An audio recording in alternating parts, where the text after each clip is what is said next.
बिस्मिल्लाहिर्रहमानिर्रहीम। अस्सलाम वालेकुम। उम्मीद है आप सब लोग खैरियत से होंगे। 11th क्लास फिजिक्स की न्यू बुक हमने स्टार्ट की हुई है। लेक्चर नंबर 4 है आज इसका। तो लेक्चर नंबर 4 में हम पढ़ेंगे लिमिट अनसर्टेनिटी इन मेजरमेंट्स और सिग्निफिकेंट फिगर्स और राउंडिंग ऑफ डाटा। तो अनसर्टेनिटी इन मेजरमेंट्स हम पहले स्टार्ट करते हैं। ये क्या है? अनसर्टेनिटी का मतलब है गैर यकीनी, किसी मेजरमेंट में शक पाया जाना, यानी कि उसमें गलती की गुंजाइश होना। इसको मैं समझाता हूँ एक एग्जांपल से। फॉर एग्जांपल हमारे पास एक वॉच है और इसमें ये दो सुइयां हैं। अब सुइयां जो ना, इसको इंग्लिश में वैसे तो हम नीडल कहते हैं, लेकिन जो क्लॉक की सुइयां ना, इसको हम नाम देते हैं हैंड्स का, हैंड्स। लेकिन लेकिन आसानी के लिए आप नीडल्स भी कह सकते हैं, लेकिन हैंड्स इसको कहते हैं, नीडल्स कहना गलत है। तो ये नीडल्स हैं या सुइयां हैं या हैंड्स, आप समझ जाएं। अब इसमें अगर हमारे पास दो सुइयां हैं, तो एक जो इसमें सुई होती है ये ज़ाया करती है 800 घंटे को, और जो दूसरी सुई है ये ज़ाया करती है मिनट्स को। अब यहाँ पे लिखा होता है 12, यहाँ पे लिखा होता है 1, यहाँ पे लिखा होता है 2, यहाँ पे लिखा हुआ है 3। तो ये जो घंटे वाली सुई है ये 3 पे, तो इसका मतलब 3 बज गए हैं, 3 घंटे हो गए हैं। और ये सुई जो ना ये 12 पे, तो इसका मतलब पूरे 3 हुए हैं। अगर ये सुई यहाँ से कुछ यहाँ पे सेंटर में आ जाती है 1 और 2 के दरम्यान में, अब अगर आपसे पूछा जाता है बताएं टाइम कितना हुआ है, तो आप कहेंगे 3 बज के 7 मिनट या फिर 8 मिनट, यानी कि इसमें एक्यूरेसी नहीं होगी। आपको खुद डाउट होगा कि 7 या फिर 8, मतलब कंफर्म नहीं होगा, कुछ ना कुछ इसमें गलती की गुंजाइश होगी। इसको हम कहते हैं अनसर्टेनिटी इन मेजरमेंट, यानी कि पैमाइश करने में कोई ना कोई गैर यकीनी है। अब ये गलती जो है ना, ये किस वजह से होती है? ये होता है लिमिटेशंस ऑफ मेजरिंग इंस्ट्रूमेंट, यानी कि जो इंस्ट्रूमेंट है इनकी कुछ लिमिट्स होती हैं। एक तो इसका लीस्ट काउंट होता है। लीस्ट काउंट की मैं एग्जांपल दे देता हूँ कि जैसे अगर मैं आपको पूछूं कि टाइम कितना हुआ है सेकंड में बताएं, तो आप कहेंगे सर सेकंड वाली तो यहाँ पे सुई नहीं, यहाँ पे सिर्फ दो सुई है, तो सेकंड में तो हम टाइम ही नहीं बता सकते। अगर मैं सेकंड में बस जिद होकर पूछूंगी तो आप जो सेकंड में टाइम बताएंगे, फिर जाहिर सी बात है वो गलत होगा, क्योंकि इसकी लिमिट्स ही नहीं है सेकंड में बताने की। तो ये बेसिकली अनसर्टेनिटी है। तो डिफाइन है इसकी अनसर्टेनिटी इन मेजरमेंट मींस, इसका ये मतलब है दैट नो मेजरमेंट, कोई भी जो पैमाइश है मेजरमेंट है इस परफेक्टली मुकम्मल तौर पे एग्जैक्ट दुरुस्त नहीं होती। एवरी मेजरमेंट, हर जो पैमाइश है मेजरमेंट है सम लेवल ऑफ डाउट और एरर, उसमें कुछ जो ना वो डाउट या फिर गलती जो ना वो लाजमी होती है, कुछ ना कुछ जो ना वो गलती लाजमी होगी। Due to the limitations of measuring instruments, measuring instruments की लिमिट्स की वजह से, उनकी कुछ लिमिट्स होती हैं, उनमें से जो सबसे बड़ी जो उसकी लिमिट है वो हमारे पास लीस्ट काउंट है। लीस्ट काउंट का मतलब होता है कम अज कम जो पैमाइश करने का जो पैमाना है किसी चीज को। जैसे यहाँ पे जो क्लॉक की सुइयां वो कम से कम मिनट की पैमाइश कर सकती हैं, सेकंड की पैमाइश नहीं कर सकती। अगर 3 होगी तो फिर वो सेकंड की पैमाइश भी कर सकती हैं। तो ये लिमिटेशंस हैं या लीस्ट काउंट है। तो इंपॉर्टेंट पॉइंट्स में पहला पॉइंट है exact versus measured quantities. We can count pages of a book exactly, जो हमारे पास एक बुक है उसके पेज को एग्जैक्टली हम काउंट कर सकते हैं, गिन तो सकते हैं। But measuring length needs an instrument, so it is not exact. अगर हमने पेज की लेंथ की पैमाइश करनी है, मेजरमेंट करनी है, तो उसके लिए हमें इंस्ट्रूमेंट की जरूरत होगी जो कि एग्जैक्ट नहीं, उसमें गलती के चांसेस हैं। अब वो गलती के चांसेस किस वजह से होंगे? वो लिमिटेशंस की वजह से होंगे। Every instrument has a smallest scale division, कहता है हर इंस्ट्रूमेंट का एक स्मॉलेस्ट, कम से कम छोटा पैमाना होता है जहां तक वो ना उसकी पैमाइश कर सकता है, उसको हम लीस्ट काउंट कहते हैं। उससे कम की वो पैमाइश नहीं कर सकता। जैसे मैंने बताया हुआ है कि अगर हमारे पास कोई ऐसा क्लॉक है उसमें दो सुई हैं, तो वो सिर्फ मिनट तक पैमाइश कर सकते हैं, मिनट से कम सेकंड की पैमाइश नहीं कर सकता। या एक और हम एग्जांपल ले लेते हैं कि हमारे पास एक मीटर रॉड है, इसका जो लीस्ट काउंट है वो 1 मिलीमीटर है, और आपने पैमाइश करनी है 0.5 मिलीमीटर तक, तो इससे जो पैमाइश है वो फिर हम नहीं कर सकते। अगर हम करेंगे तो एक्यूरेट नहीं होगी। तो नीचे कहता है measurement is only accurate up to this smallest division, कि जो पैमाइश है, जो मेजरमेंट है, वो सिर्फ इस छोटे पैमाने तक दुरुस्त हो सकती है, इससे ऊपर दुरुस्त हो सकती है। इससे कम जो ना, इससे कम की अगर पैमाइश करेंगे, इससे कम लंबाई की पैमाइश करेंगे, इससे कम टाइम की पैमाइश करेंगे, वो दुरुस्त नहीं होगी। तो ये हमारे पास अनसर्टेनिटी है। उसके बाद इसकी टाइप्स है मेजरमेंट की। पहले हमारे पास एब्सोल्यूट अनसर्टेनिटी। एब्सोल्यूट अनसर्टेनिटी का एक नाम लीस्ट काउंट भी है। तो नाम से जाना है ये हमारे पास किसी भी इंस्ट्रूमेंट का जो ना वो लीस्ट काउंट होगा, उसी को हम किसका नाम देंगे? एब्सोल्यूट अनसर्टेनिटी का। तो कहता है it is the smallest value that we can trust in a measurement, कहता है ये कम से कम इंस्ट्रूमेंट की रीडिंग होती है, वैल्यू होती है जिसपे हम यकीन कर सकते हैं ये ठीक है। For example in a metre rule with millimetres marking it is plus minus 0.05 centimetre. कहता है हमारे पास कोई मीटर रूल है और उस पर जो कम से कम मार्किंग हुई है वो हमारे पास 0.05 सेंटीमीटर है। तो ये इसकी एब्सोल्यूट अनसर्टेनिटी या फिर लीस्ट काउंट होगा। तो show uncertainty in a measurement. Uncertainty in measurement जो है ना वो हम कैसे शो कर सकते हैं, या फिर इसका कोई प्रैक्टिकल जो है ना वो कैसे हम कर सकते हैं? तो इसमें एग्जांपल में उसने बताया हुआ है if one edge of the book is coincide with 10 centimetre, कहता है अगर हमारे पास एक बुक है और उसका एक जो कॉर्नर है वो 10 सेंटीमीटर, उसकी जो लेंथ है वो है, उसकी जो लेंथ है वो 10 सेंटीमीटर है, and the other with 33.5 centimetre, और दूसरी जो ना वो 33.5 सेंटीमीटर है, then the length with uncertainty is given by. अब इनके दरमियान में जो लेंथ है अनसर्टेनिटी के साथ जो है ना वो कैसे हम निकालेंगे। अब लेंथ हमने निकाली है तो इसका ये मतलब है कि हम x2 में से x1 को माइनस कर देंगे, यानी कि ज्यादा में से कम को माइनस कर देंगे। अब ज्यादा वाली वैल्यू हमारे पास 33.5 है और इसमें से हम माइनस कर देंगे जो कम वाली वैल्यू हमारे पास वो 10 है, वो वाली। और साथ ये जो 0.05 लिखा हुआ है ये इसका लीस्ट काउंट है। और ये प्लस माइनस का ये मतलब है कि ये इतनी वैल्यू जो ना ये कम भी हो सकती है और ज्यादा भी हो सकती है। इन दोनों का हम माइनस करेंगे तो इसका आंसर आएगा 23.5 प्लस माइनस 0.1 सेंटीमीटर। यहाँ पे इस वैल्यू को हमने इस वैल्यू यानी कि 10 में से माइनस करना है 23.5 आ जाएगा। उसके बाद जो इनका लीस्ट काउंट है अनसर्टेनिटी है 0.05 है और इसकी भी 0.05 है। इन दोनों को हमने ऐड करना है, इनको माइनस नहीं करना। ये आगे हम रूल पढ़ेंगे कि अनसर्टेनिटी हमेशा जो ना वो ऐड होगी, इनको आपने ऐड करके लिखना है। तो जब हम इनको ऐड करेंगे तो ये आ जाएगा 0.1 सेंटीमीटर। अब कहते हैं कि इसमें जो गुंजाइश है वो हो सकता है कि अगर हम इसको प्लस करते हैं 23.5 प्लस 0.1 करते हैं तो इसका आंसर आ जाएगा 23.6। और अगर हम इसको माइनस करते हैं 23.5 में से तो इसका आंसर आएगा 23.4 सेंटीमीटर। तो इसका जो आंसर है वो 23.4 से लेके 23.6 तक हो सकता है, यानी कि इसके दरम्यान में भी हो सकता है और ये भी हो सकता है और ये भी हो सकता है। तो ये इसमें अनसर्टेनिटी है, यानी कि एग्जैक्ट वैल्यू हम नहीं बता सकते कि 23.4 है या 23.6 है या 23.5 है, क्योंकि ये एग्जैक्ट वैल्यू हम नहीं बता सकते, इसमें जो है फ्लक्चुएशन हो सकती है। तो ये अनसर्टेनिटी है बेसिकली। अब ये इतना इंपॉर्टेंट नहीं, इसमें जस्ट आपने जो ना वो इसकी डिफाइन करनी है। तो एब्सोल्यूट अनसर्टेनिटी के बाद इसकी जो दूसरी टाइप है वो है हमारे पास फ्रैक्शनल अनसर्टेनिटी। ये फार्मूले आगे हमने यूज करने हैं, इसको आपने याद रखना है। फ्रैक्शनल अनसर्टेनिटी का फार्मूला होता है एब्सोल्यूट अनसर्टेनिटी या फिर इसको लीस्ट काउंट का भी नाम देते हैं over measured value. Measured value का मतलब होता है जो हमने उसकी पैमाइश करके निकालनी है। जैसे यहाँ पे लीस्ट काउंट जो ना वो 0.05 सेंटीमीटर है और जो मेजर्ड वैल्यू है वो 33.5 है। तो ये इसका फार्मूला। उसके बाद अब परसेंटेज अनसर्टेनिटी, तो सिंपल वही जो फ्रैक्शन अनसर्टेनिटी है इसको हमने 100 के साथ मल्टीप्लाई कर देना है, तो ये हमारे पास परसेंटेज अनसर्टेनिटी आ जाएगी। उसके बाद हमारे पास अनसर्टेनिटी इन डिजिटल इंस्ट्रूमेंट्स।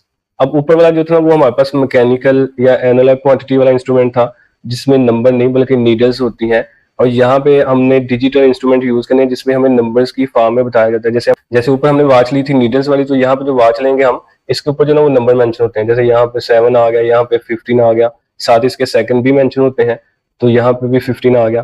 तो ये हमें बताएगा जी 7:15 और 15 सेकंड हो गए। तो ये हमारे पास जो है ना डिजिटल इंस्ट्रूमेंट होते हैं जिसपे नंबर्स आते हैं। अब इसमें भी कहते हैं कि अनसर्टेनिटी पाई जा सकती है। इसके अलावा अगर आप शॉप पे जाएं तो वहां पे आपने कोई सामान लेना है, जैसे फॉर एग्जांपल आप चीनी ले रहे हैं, तो आप उसको मेजर करने के दो तरीके हैं। एक तो वो तराजू होता है जिसके अंदर वो चीनी को रख के जो ना वो पल्लों को बैलेंस करते हैं। दूसरा जो ना वो डिजिटल मेजरिंग इंस्ट्रूमेंट है जिसके ऊपर हम जो ना वो सामान रखते हैं, उसके ऊपर जो ना वो नंबर मेंशन हो जाता है, यानी कि 1 kg या फिर 2 kg, इस तरह उसकी पैमाइश आती है। तो ये डिजिटल। एक तो इसका ये फायदा है कि ये उससे ज्यादा एक्यूरेट है ऊपर वाले से। दूसरा ये है कि इसमें भी गलती के चांसेस है। अब गलती के चांसेस इसमें कैसे होते हैं कि इसमें कोई एक्सटर्नल इफेक्ट ना शामिल हो। तो हम इसकी डिफाइन पढ़ लेते हैं। Uncertainty in digital instrument means that the last digit show on a digital display may not be fully reliable। जो अनसर्टेनिटी होती है डिजिटल इंस्ट्रूमेंट में, इसका ये मतलब है कि जो लास्ट वाला जो हमारा डिजिट होता है ना, इसमें थोड़ा बहुत जो ना शक पाया जा सकता है। बिकॉज क्योंकि इट कैन फ्लैक्चुएट, वो फ्लैक्चुएट कर सकता है, यानी कि चेंज हो सकता है due to external factors. External factor की वजह से, यानी कि बैरूनी कोई अमल दखल की वजह से वो जो है वो चेंज हो सकती है वैल्यू। जैसे यहाँ पे हमने मैथ मेजर किया किसी चीज का तो वो 2 kg आ रहा है, लेकिन हमने ऊपर पंखा लगाया हुआ है तो वो 2.1 kg बन जाता है। तो अब ये जो 0.1 है ना, ये बेसिकली हवा की वजह से आ रहा है, एयर की वजह से आ रहा है। नीचे इसके भी इंपॉर्टेंट पॉइंट्स हैं। Digital instrument show reading in numbers, कहता है कि ये नंबर्स में रीडिंग देता है, ये तो हमें पता है। No need to estimate between scale marks, कहता है आपको एस्टिमेट लगाने की जरूरत नहीं कि ये 5 है या 6 है, ऊपर नंबर लिखा होता है, बस आपने पढ़ना है। The last digit is usually the estimated one.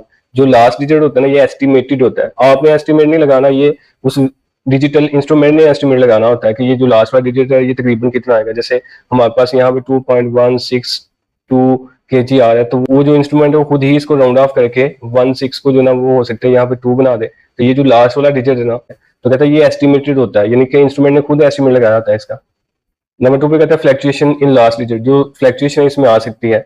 If the last digit change bye 1 और 2, कहते हैं जो लास्ट डिजिट है वो 1 या फिर 2 में चेंज होता है, इट इज नॉर्मल, तो ये नॉर्मल है, यूज द डिजिट, तो आप डिजिट यूज कर लें, इतना मसला नहीं है।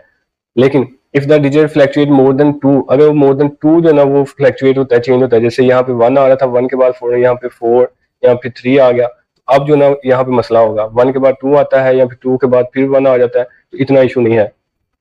It might be due to external disturbance, कहते हैं इसका मतलब फिर यहाँ पे कोई एक्सटर्नल फैक्टर जो है वो शामिल है, लाइक एयर, जैसे हवा है, वाइब्रेशंस, कोई चीज वाइब्रेट कर रही है उसकी वजह से, तो कहता है फिर मसला हो सकता है। In this case the last digit may not be meaningful, तो कहता है इस केस में जो लास्ट वाला डिजिट है वो ठीक नहीं होगा, तो उसको हम यूज नहीं कर सकते। पॉइंट 3 पे कहता है सिग्निफिकेंट फिगर्स इंडिकेट एक्यूरेसी, कहता है जो सिग्निफिकेंट फिगर्स है ये हमें एक्यूरेसी बताते हैं किसी भी मेजरमेंट की, वो कितनी एक्यूरेट है।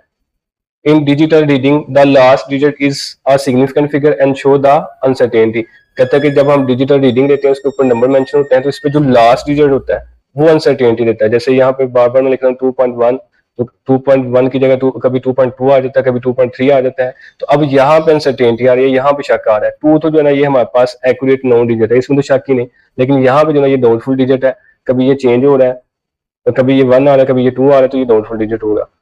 It tells show accurate the measurement is, कहता है ये हमें बताएगा कि कोई भी रीडिंग जो ना वो कितनी एक्यूरेट है। नीचे कंक्लूजन में कहता है always watch the last digit in digital instrument, कहता है हमेशा जो ना वो आप लास्ट वाला डिजिट देखें डिजिटल इंस्ट्रूमेंट में। स्मॉल फ्लक्चुएशन अगर उसमें थोड़ा बहुत चेंज होता है एक्सेप्टेबल, तो आप उसको जो ना यूज कर ले, मसला नहीं। लार्ज फ्लक्चुएशन अगर ज्यादा बड़ा उसमें चेंज आता है, पॉसिबल एरर और इंटरफेरेंस, तो फिर उसमें एरर होगा, या फिर हो सकता है कोई बाहर से या कोई एक्सटर्नल फैक्टर उसमें शामिल हो। The last digit is uncertain but gives us an idea of measurements accuracy, कहता है जो लास्ट वाला डिजिट है वो गैर यकीनी तो होता है, लेकिन वो हमें ये बताता है कोई मेजरमेंट कितनी एक्यूरेट है। तो अगर तो उसमें थोड़ा बहुत चेंज आएगा तो वो ज्यादा एक्यूरेट होगी, अगर ज्यादा चेंज आएगा तो फिर वो कम एक्यूरेट होगी। तो हम पढ़ लेते हैं सिग्निफिकेंट फिगर्स क्या है।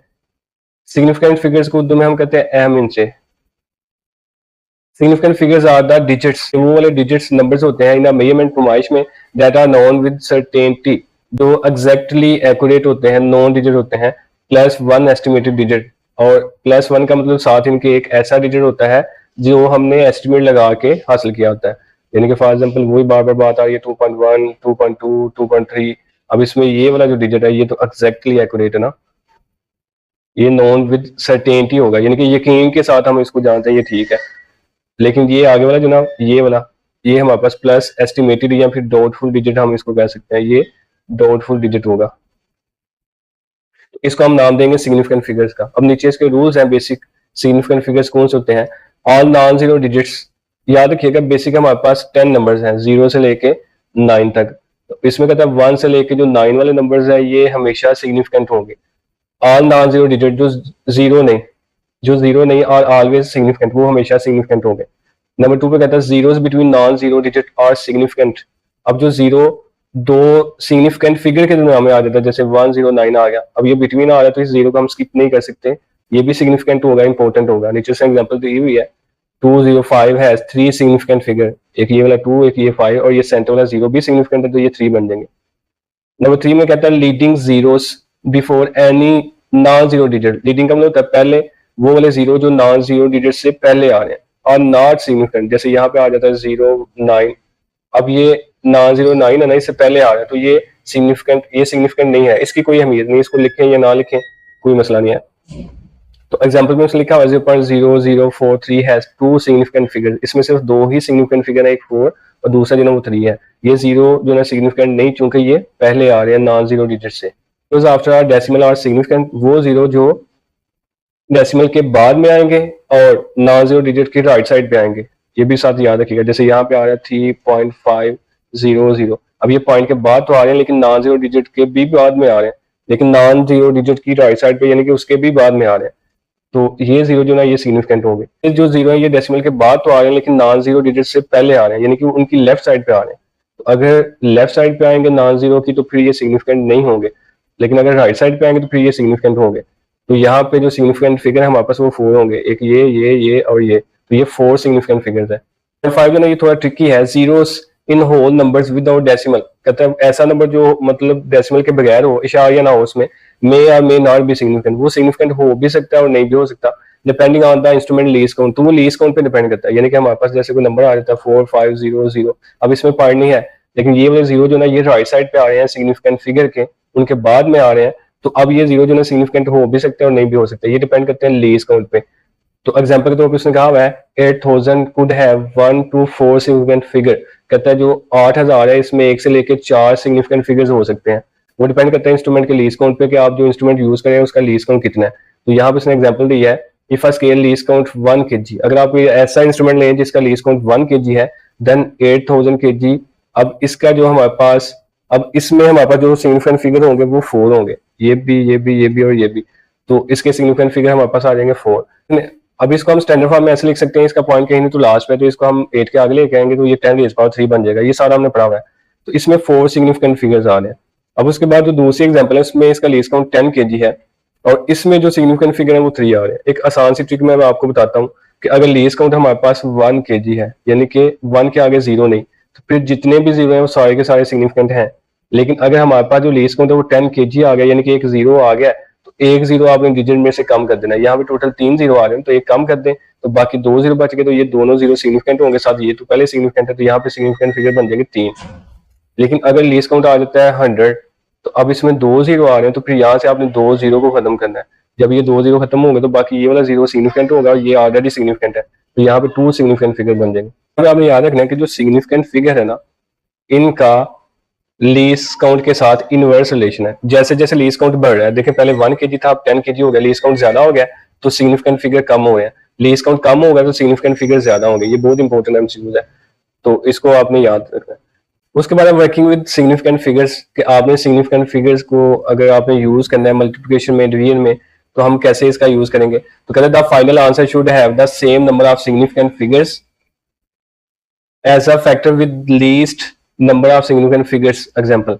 तो इस स्टेटमेंट में वो कहता है कि आपने जो फाइनल आंसर लिखना है ना, उसमें पॉइंट के बाद उतने ही नंबर आने चाहिए जितने यहाँ पे एक अमाउंट में कम से कम जो ना पॉइंट के बाद नंबर है। इसका ये मतलब है एक हमारे पास ये अमाउंट है, एक हमारे पास ये अमाउंट है, एक ये अमाउंट है, एक ये अमाउंट है। अब इसमें डेसिमल के बाद जो ना वो 3 डिजिट आ रहे हैं, इसमें डेसिमल के बाद 2 डिजिट आ रहे हैं, इसमें डेसिमल के बाद 3 डिजिट आ रहे हैं। तो आपने फाइनल आंसर में पॉइंट के बाद उतने ही डिजिट लिखने हैं जितने एक अमाउंट में कम से कम पॉइंट के बाद डिजिट हो। तो यहाँ पे कम से कम इसमें आ रहे हैं, तो पॉइंट के बाद इसमें कम से कम कितने डिजिट आ रहे हैं, 2। तो फिर फाइनल आंसर में भी हमने 2 डिजिट लिखने हैं। तो इन सबको मल्टीप्लाई और डिवाइड करने के बाद जो हमारे पास आंसर आएगा वो ये आएगा। तो इस आंसर को हमने 2 डिजिट तक जो है वो रखना है।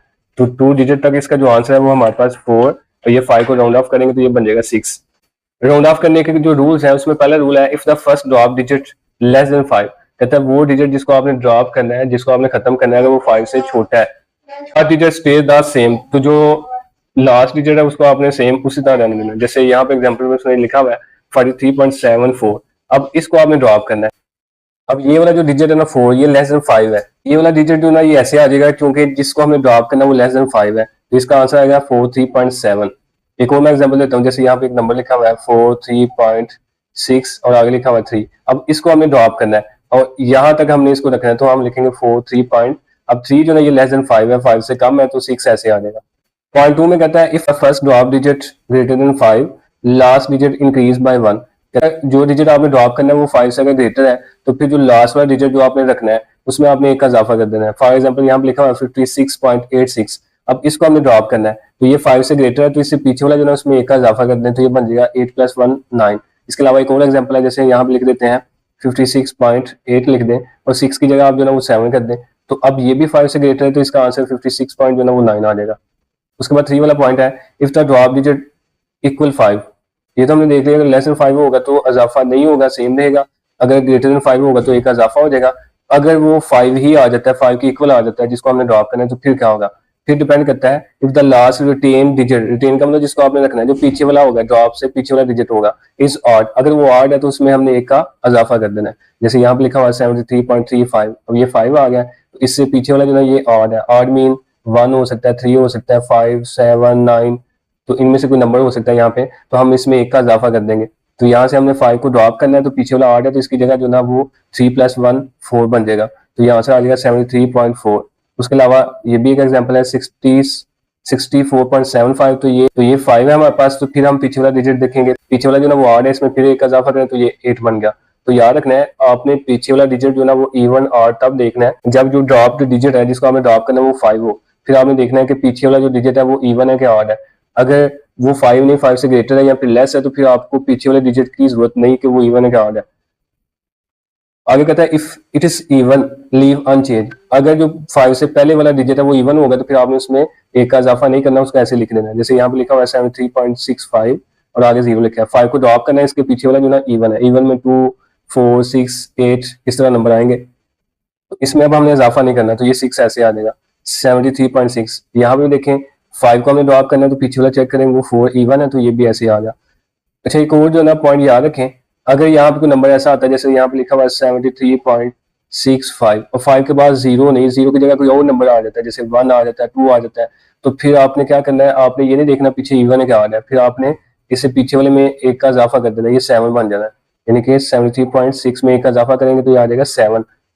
5 के आगे अगर कोई नंबर है 0 के अलावा तो फिर आपने 5 से पीछे वाला नंबर जो आपने रखना है उसमें आपने एक का इजाफा कर देना है। लेकिन अगर 5 के आगे कोई नंबर नहीं या फिर 0 है तो फिर आपने पीछे वाला नंबर देखना है वो इवन है कि ऑड है, फिर उस हिसाब से आप उसमें चेंज लेके आएंगे। तो ये हमारे पास राउंडिंग ऑफ डाटा था। उसके बाद एडिशन और सब्ट्रैक्शन, सिग्निफिकेंट फिगर को हम ऐड या सब्ट्रैक्ट जब करते हैं तो फिर हमने कौन सा रूल यूज करना है, the answer should have the same number of decimal places as the number with the least decimal places. इसमें वो ये कह रहा है कि आप इन टर्म्स में से, इन अमाउंट्स में से डेसिमल प्लेसेस में सबसे कम जो नंबर्स हैं वही आप आंसर में लिखेंगे। जैसे इसमें पॉइंट के बाद सिर्फ एक नंबर आ रहा है, इसमें पॉइंट के बाद 2 नंबर आ रहे हैं, इसमें पॉइंट के बाद 3 नंबर आ रहे हैं, तो आंसर जो है इसमें पॉइंट के बाद 3 नंबर आ रहे हैं, लेकिन आपने आंसर फाइनल जो है ना उसमें पॉइंट के बाद उतने ही नंबर रखने हैं जितने यहाँ पे जो रकमें लिखी हुई है, अमाउंट्स लिखी हुई है, इसमें पॉइंट के बाद जो कम से कम नंबर है वो हमारे पास एक है, तो यहाँ पे भी हम पॉइंट के बाद सिर्फ एक ही नंबर रखेंगे, तो ये हमारा फाइनल आंसर बन जाएगा।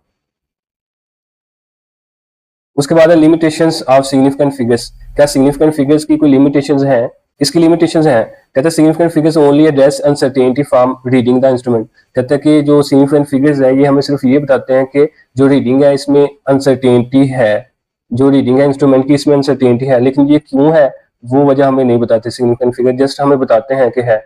उसके बाद दूसरा पॉइंट है, they do not account for other errors like human mistakes और हिडन सिस्टम एरर्स। कहता है ये भी एक्सप्लेन नहीं करते, यहाँ पे लिखा हुआ है ना अकाउंट फॉर, इसका मतलब एक्सप्लेन करना है, तो कहता है ये भी एक्सप्लेन नहीं करते कि ये जो गलती है, जो एरर है वो इंसानों की गलती है या फिर कोई सिस्टम में मसला आ रहा है उसकी वजह से एरर्स आ रहे हैं, तो ये हमें ये भी नहीं बताते। सिग्निफिकेंट फिगर्स जस्ट हमें ये बताएंगे कि जो हमारे पास मेजरमेंट आई है वो कितनी एक्यूरेट है या फिर उसमें कितनी अनसर्टेनिटी है, ये नहीं बताती कि इसमें जो ना वो एरर्स या फिर अनसर्टेनिटी किस वजह से आई है।